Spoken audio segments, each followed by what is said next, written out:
Hello students. तो French revolution के fifth section के साथ मैं फिर से हाजिर हूँ। द अबॉलिशन ऑफ स्लेवरी, दास प्रथा का अंत, यानी कि दास प्रथा कब खत्म हुई। तो अब हम इसमें नेक्स्ट सेशन है ये स्लेवरी के बारे में है कि जैसे कि अभी हमने पिछले वीडियो में पढ़ा महिलाओं के लिए, महिलाओं को क्रांति से क्या लाभ हुए। अब हम देखते हैं कि दास प्रथा के संबंध में इस समय क्या कानून बनाए गए। तो जो एक one of the most revolutionary social reform माना जाता है ना जैकोबिन रिजाइम का, वो था अबॉलिशन ऑफ स्लेवरी, कि उसने फ्रांस से जो दास प्रथा थी उसका अंत कर दिया। जो कॉलोनी थी ना, कॉलोनी कहते हैं हम उपनिवेश को, यानी कि जब एक देश दूसरे देश को अपनी संसाधन के बल पे बंधक बना लेता है, गुलाम बना लेता है और वहाँ पे अपने व्यापार का प्रचार प्रसार करता है, तो उसको उस देश की कॉलोनी बोला जाता है, कॉलोनियल। जैसे कि भारत पर ब्रिटेन का आधिपत्य था, तो भारत क्या था, ब्रिटेन का कॉलोनियल था। तो वैसे ही जो कैरेबियन कॉलोनीज थी, फ्रांस ने कैरेबियन कॉलोनीज पे अपना शासन किया हुआ था, जिसमें से मार्टिनेक, ग्वाडेलोप और सेंट डोमिंगो ये बहुत ज़्यादा इम्पॉर्टेंट थी, क्योंकि ये तंबाकू, इंडिगो, शुगर और कॉफ़ी की सप्लाई करती थी। अब क्योंकि ये सारी प्लांटेशन वाली फसलें हैं, टोबाकू, इंडिगो, शुगर एंड कॉफ़ी, तो इसके लिए बहुत ज़्यादा मात्रा में लेबर की ज़रूरत पड़ती थी। लेकिन जो ये थी, जो मतलब फ्रांस के जो लोग थे वो क्या करते थे, जो यूरोपियंस थे, no not even in France but all Europeans, वो डिस्टेंट और अनफेमिलियर जगह पर काम करने से बचते थे, वहाँ नहीं जाना चाहते थे, जिसकी वजह से लेबर की शॉर्टेज थी प्लांटेशन में। तो ये वाली जो उनकी शॉर्टेज थी ये कैसे पूरी होती थी, ट्रायंगुलर स्लेव ट्रेड था between Europe, Africa and the America. इन तीन कॉन्टिनेंट्स के बीच में एक ट्रायंगुलर स्लेव ट्रेड था, जिसमें से क्या होता था, जो ये दासों का जो व्यापार था, स्लेव की जो ट्रेडिंग थी, ये 17th सेंचुरी में स्टार्ट हुई।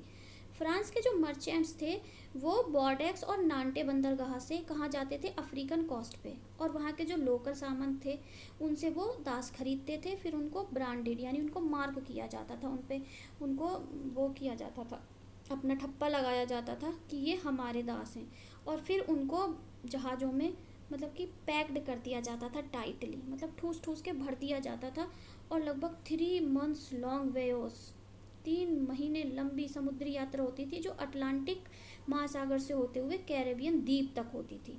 वहाँ तक उनको ले जाया जाता था, किस लिए, बेचने के लिए, और फिर वहाँ पे जाके क्या होता था, उनको बेच दिया जाता था, किसको, प्लांटेशन ऑनर्स को।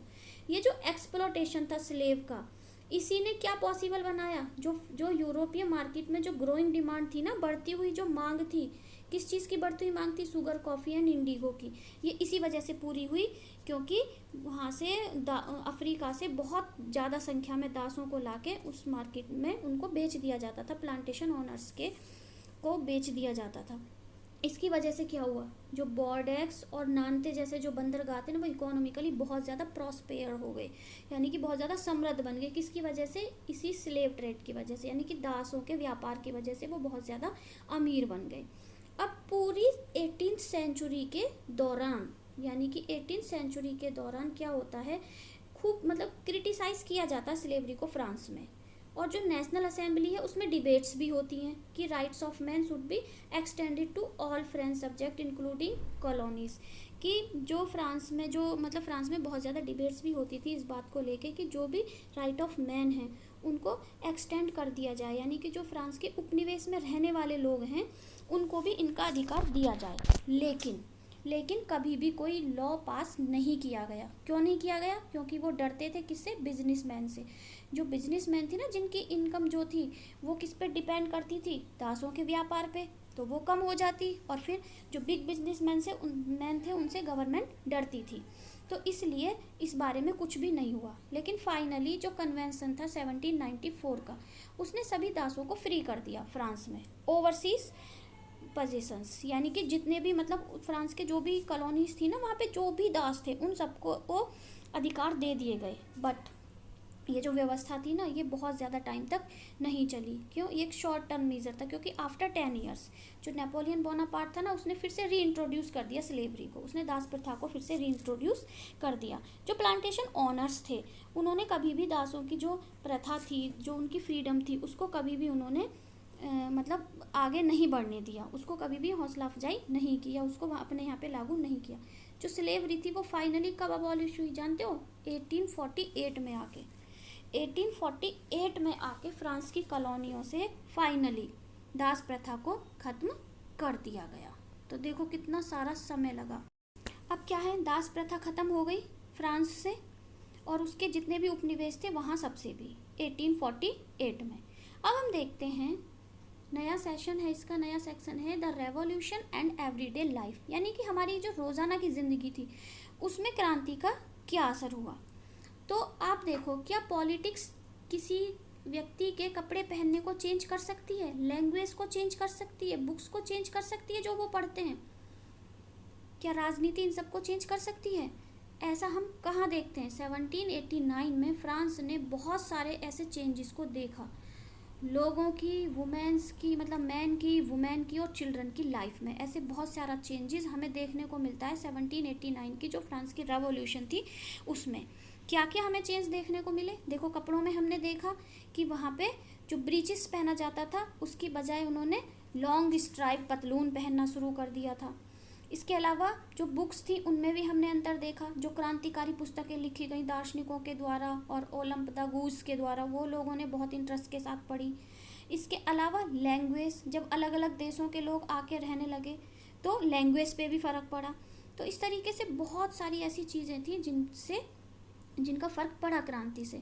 जो रेवोल्यूशनरी गवर्नमेंट थी उसने कुछ ऐसे लॉ पास किए जिसने कि लिबर्टी और इक्वलिटी को लोगों को दिया, मतलब ऐसे आदर्श स्थापित किए कि समानता और स्वतंत्रता लोगों का प्राकृतिक अधिकार है। एक जो इम्पोर्टेंट चेंज आया यहाँ पे वो क्या था? बास्टील का जो दुर्ग था उसको 1789 में ख़त्म कर दिया गया। और उसके बाद जो इम्पोर्टेंट चेंज आया वो था अबॉलिशन ऑफ सेंसरशिप की समाप्ति।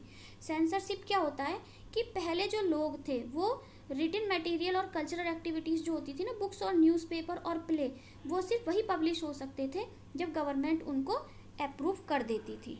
लेकिन अब जब declaration of the right of man and citizen हो गया तो यहाँ पे फ्रीडम ऑफ स्पीच मिल गई लोगों को, और expression to be a natural right, यानी कि freedom of speech and expression इसको एक नेचुरल राइट माना गया, यानी कोई भी व्यक्ति अपने विचारों की अभिव्यक्ति कर सकता था। अब न्यूज़पेपर, पंपलेट्स, बुक्स और प्रिंटेड पिक्चर्स, इनकी एक बाढ़ सी आ गई फ्रांस में, यानी कि हर कोई इनको आसानी से पढ़ सकता था और छाप सकता था, मीन्स प्रिंट कर सकता था। तो अब यहाँ पे क्या हुआ, ये सब डिस्क्राइब किए जाने लगे, जो घटनाएं होती थी उनको डिस्कस किया जाने लगा। इन सब से फ्रांस में बहुत ज़्यादा परिवर्तन आए। जो फ्रीडम ऑफ प्रेस थी उसने भी क्या किया, उसने भी घटनाओं को अपोजिशन के व्यू से भी और पोजीशन के व्यू से भी, दोनों ही तरीके से डिस्क्राइब किया, उनको एक्सप्रेस किया। तो ये हमने ये देखा कि इसकी वजह से बहुत सारे वहाँ पे चेंजेस आ गए।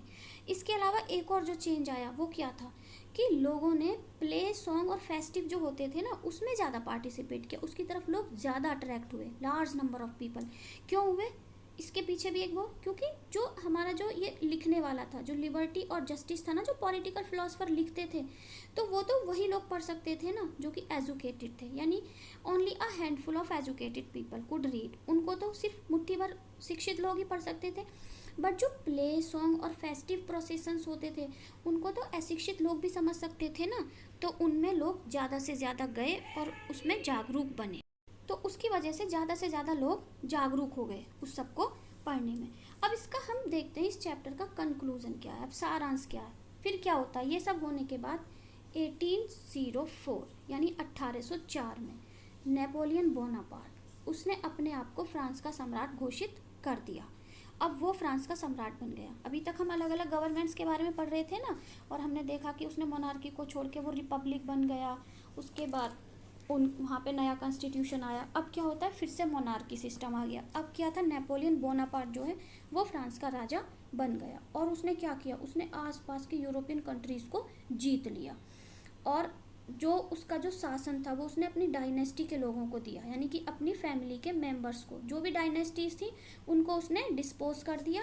और वहाँ का जो शासन था उसने अपने फैमिली के मेंबर्स को चलाने के लिए दे दिया। और वो क्या कहता था, नेपोलियन अपने आप को एक मॉडर्नाइजर ऑफ यूरोप मानता था। वो मानता था कि वो यूरोप की जो आधुनिकता है उसका जन्मदाता है, यानी कि वो यूरोप को चेंज करने आया है।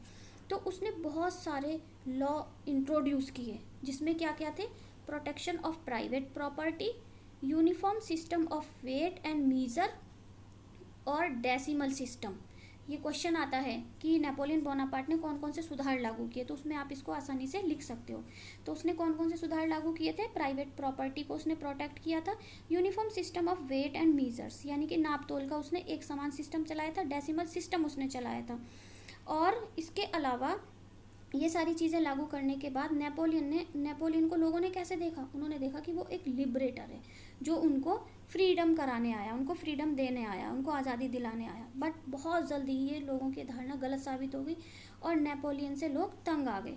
उसको जो उसके आक्रमण होते थे ना उनको बहुत ज़्यादा इनवैलिड लगने लगे और वो उनसे उकता गए। फिर क्या होता है, फाइनली वाटरलू का जो युद्ध होता है, वाटरलू में जो युद्ध होता है 1815 में, उसमें उसकी हार हो जाती है। और उसके जो आइडियाज़ थे, जो उसके आइडियाज़ थे, रेवोल्यूशनरी आइडियाज़, लिबर्टी और मॉडर्न लॉ के, वो फ्रांस में, वो हालांकि यूरोप के और अदर देशों में भी बहुत लंबे समय तक याद किए गए, जो कि नेपोलियन ने अपने पीछे से छोड़े थे। अब एक और जो इम्पोर्टेंट चीज़ हमें इस चैप्टर से पढ़ने को मिलती है, इस तरीके से हमारा ये चैप्टर पूरा कंप्लीट हो गया। हमने देख लिया कि फ्रांस की जो 1789 की 1789 की जो क्रांति थी उसका समाज के हर वर्ग पर किस किस तरीके से असर पड़ा, किस किस डिपार्टमेंट को उसने प्रभावित किया, महिलाओं पे उसका क्या असर हुआ, थर्ड एस्टेट्स पे उसका क्या प्रभाव हुआ, कब उनका संविधान बना, रीन ऑफ टेरर, रिपब्लिक भी बना फ्रांस, फिर हमने नेपोलियन बोनापार्ट के बारे में देखा। तो फ्रांस की बहुत सारी चीज़ों को हमने इस चैप्टर में देख लिया। लास्ट में हमने क्या कंक्लूजन निकाला कि जो ideas of liberty and democratic rights थे ये मोस्ट इम्पॉर्टेंट लीगेसी थे फ्रांस रेवोल्यूशन के, बहुत ज़्यादा। ये हमेशा याद रहेंगे क्योंकि ये हमें वहीं से मिले, लिबर्टी, डेमोक्रेटिक राइट्स और ये एक था इक्वालिटी। ये सारी चीज़ें हमें कहाँ से मिली, फ्रांस से। और ये बहुत जल्दी फ्रांस से सारे यूरोप में फैल गई 19th सेंचुरी तक। 19th सेंचुरी तक ये सारी चीज़ें यूरोप के अन्य भागों में भी फैल गई और वहाँ से बहुत सारी प्रथाओं का अंत कर दिया गया। जो कॉलोनीज पीपल्स थे, यानी जो औपनिवेशिक लोग थे, उन्होंने फ्रीडम के आइडिया के लिए वर्क किया और अपने अपने देश में मूवमेंट चलाए। टीपू सुल्तान और राजा राम मोहन राय ऐसे दो इंडिविजुअल एग्जाम्पल थे जो भारत से हैं, मतलब ये दो भारत से हैं, टीपू सुल्तान और राजा राम मोहन राय, लेकिन ये दोनों भी फ्रांस की क्रांति से बहुत ज़्यादा प्रभावित हुए। हम यहाँ पर देख सकते हैं कि राजा राम मोहन राय जो थे वो एक ऐसे व्यक्ति थे जो यूरोप में उस समय जो घटनाएं हो रही थी उनसे बहुत ज़्यादा प्रभावित थे। और जो फ्रेंच रेवोल्यूशन थी उसके बाद, जो जुलाई रेवोल्यूशन हुआ था ना, उसके बाद तो फिर वो और कुछ देखना, जानना, सुनना ही नहीं चाहते थे।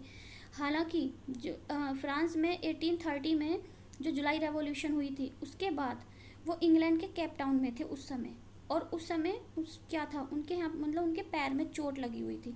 उसके बावजूद भी उन्होंने ये कहा था कि वो रेवोल्यूशनरी का ट्री कलर जो फ्लैग है ना उसको वो देखना चाहते हैं।